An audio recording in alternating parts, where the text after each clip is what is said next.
Hello and welcome guys.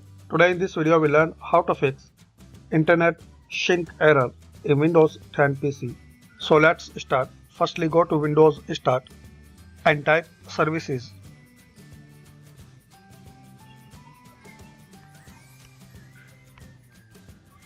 Now open the services desktop app.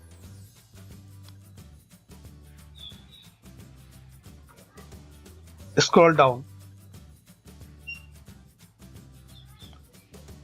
Right click on Windows 10. Now click on Properties. Now go to Startup Time and select in here Automatic. Click on Apply and OK.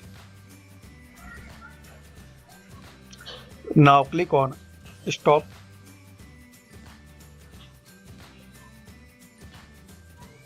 And now click on Start.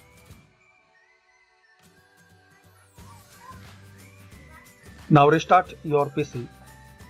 I hope this error will be fixed. Thanks for watching this video.